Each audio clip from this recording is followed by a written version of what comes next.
Thank you very much. It's a privilege and honor for me as the executive producer of the provincial radio, NBC Radio Gulf, to have you with me. And it's my pleasure, I will say, to meet you here in Kikori, especially on the 11th hour to crossing over to the new year 2023. You, as the member elect for Rai Coast, and again, the Vice Minister for International Trade in the Marape Rosso government. And Honorable Kessy Sawang, as I say, it's a pleasure to meet you.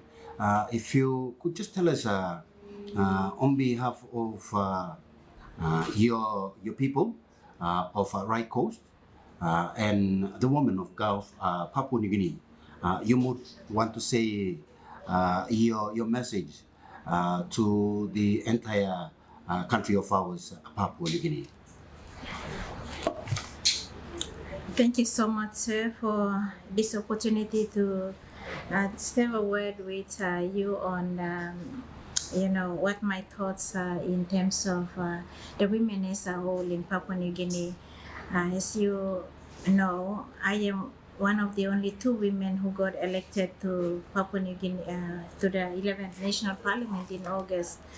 And on behalf of my other colleague, the central governor, and myself, first of all, I just want to say thank you to the people of Central and also my people of Rai Coast for making the decision to actually elect two women into Parliament in 2022.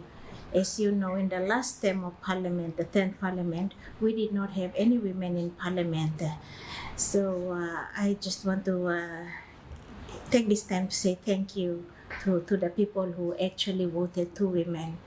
Secondly, on behalf of my people of Rai Coast, I want to thank the Prime Minister, Honorable James Marape, for giving me a vice ministry position in his government.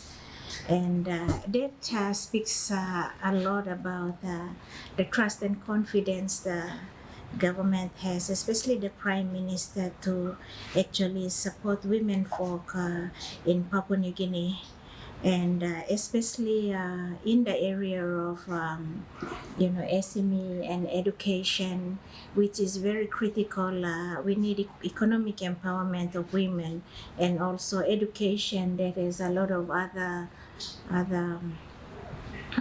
things associated with improved health, and when you empower women economically, you're actually supporting an entire village. So I want to thank the Prime Minister for appointing me to be the Vice Minister in terms of international trade and investment. I also want to take this time to wish my people of Rai Coast a Happy New Year. I am very, very grateful, and I'm actually humbled and I'm honored that they have trusted me to give me the vote so I can represent them in Parliament. And for me, that's it's like there's a term they use in, I think, rugby, benefit of the doubt kind of thing that they did. So I really want to thank them for the power that they have given me to represent them. And also, to me, I see that as them employing me to serve them. So I want to wish them a Happy New Year. 2023 will be a very exciting year for us. There's a lot of projects and a lot of things that we are going to do in Rai Coast, which I will talk about as the year goes on. I also want to thank them for the opportunity that they have given me, not only to represent them, but to represent the rest of women folk in Papua New Guinea. And I think it is upon that kind of thinking that when the Prime Minister said he wanted to drive from Kikori to Medang, I thought it was a very good opportunity for me as a female, one of the female members, to join him and his family and actually accompany them on this journey First of all, it's the fact that for the first time you can drive from Kikori to Medeng in 47 years, something that we probably never thought it would happen because we Papua New Guinea are scattered along this country, I mean all over this country, but we have very challenging geographical situation that keeps us separated. So I am very, very grateful to the Prime Minister for the Connect PNG program. And that is why I'm here. I actually drove from Medeng to Hagen on to Tari and then down here to Kikori. This is my first time to go to Southern Islands, to Hela, and to Kikori, Gulf Province, and I am very, very excited. This is the result of the Connect PNG program where we can tomorrow from here drive to Medeng. And for me, it's historic. And also for me, like, it's something that is to connect with our faith. I like it. It's kind of a journey of thanksgiving to God and a journey of prayerfulness that we are connecting our country, the missing links, and we could do that. So I'm happy for that. I'm also happy that along the way, I was given opportunity to speak to people, speak to women, and that is very profound for me because I'm able to get out there to the most remote part of Papua New Guinea and kind of inspire the young women, the girls, and the school children and the youth that you women can become a member of parliament, you can become engineers, you can become doctors, you can even become a prime minister of the country. So that's the kind of message that I was well received, and I was so deeply humbled when I saw young girls and mothers coming out to shake hands with me, and that's the kind of thing I'm really grateful for during this time, that I'm able to get out to the most remote parts of the country and just be with the people, inspire them, give them just small words of encouragement. I believe it will go a long way. Miss Sawang, thank you very much. Okay, Miss Sawang, if you can, what can you say on behalf of the majority of our women currently at this time? They face difficulty during the time of gender-based violence. Most of the women feel defeated at their homes, in their family, in their community, in their society, and again in their country, Papua New Guinea. What will be your word of encouragement to the women, and again empowering them in participating in activities like SME and being educated with the education information that you give? So what will be your word of encouragement to the women of our country, Papua New Guinea, who feel for themselves that they are defeated in the society that they live in? So your word of encouragement and empowerment to our countrywomen. Thank you so much. My word to the women out there who are suffering from gender-based violence, first and foremost, don't accept it as a normal, something that is normal. So when we are going through the gender-based violence, I encourage women to actually speak up and seek help. So I think most of the time we accept what's happening to us as normal and we make excuses for the perpetrators. And I want them to actually be firm and say no to something that is devaluing us, and it just it kind of actually stops us from growing and achieving what we want to do. So first and foremost, my advice is don't accept it as normal. Don't make excuses for gender-based violence. Go to the nearest police station or family and sexual violence unit, where it is in a province or in a district, and report the matter. For me, I think that's the way forward, because many times in Papua New Guinea, we go through the most cultural way of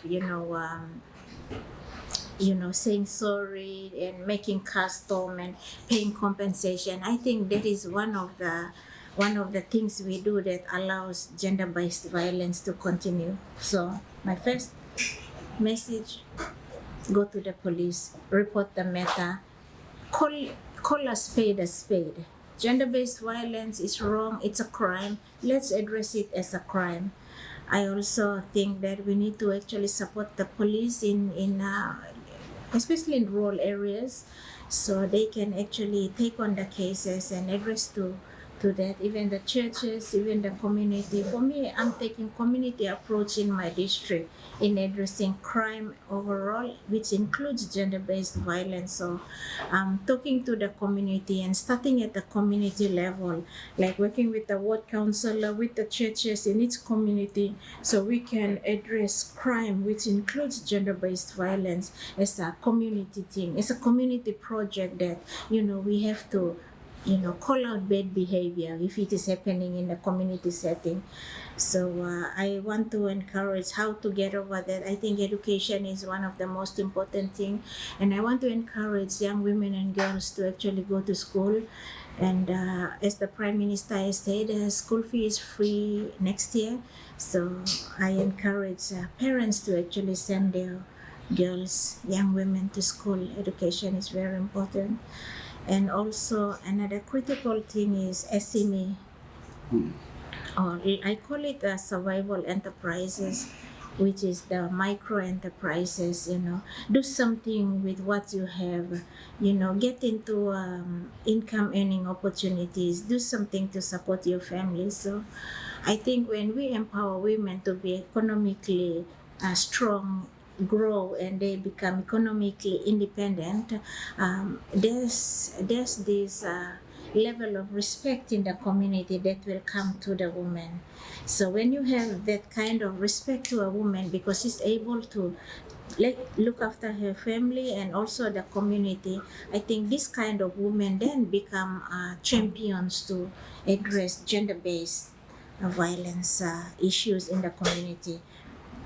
The other thing is education, and I believe that when we educate a girl to become a teacher or a lawyer or an accountant or a doctor, you see the community respect that woman.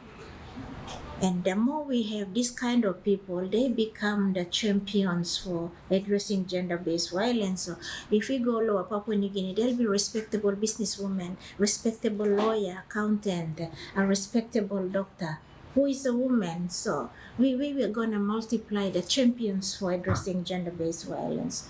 That's how I see.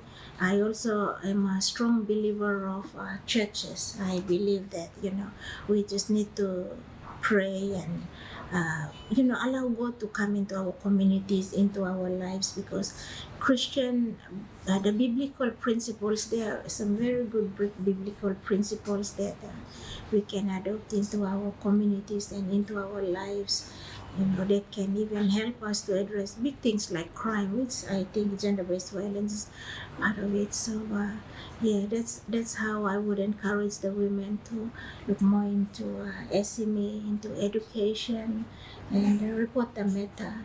Don't make excuses for someone who repeatedly, hurt you. So you got to report him or her. I know it doesn't happen a lot, but that's the way I think I'll encourage the women. So I thank you so much for having me here.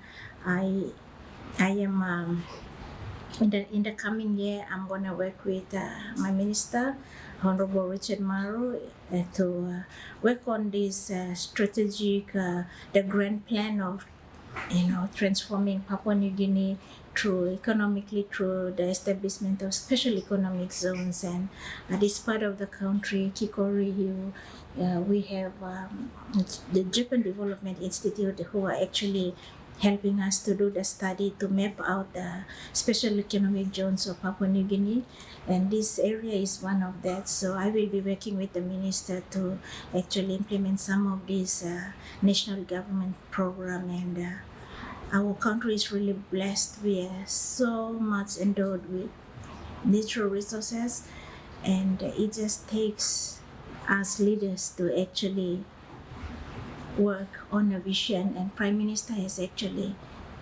shown us the roadmap. This government, this is how we're gonna go. So I am very, very thankful and grateful. Kikori is a beautiful place. I really enjoy staying near the big river, and I look forward to coming back here. So with that, I want to wish all the women and girls of Papua New Guinea a Happy New Year. Also, my people of Rai Coast, I value them so much and I really appreciate them. I wish them Happy New Year and may God bless every one of us. God bless Papua New Guinea. Thank you.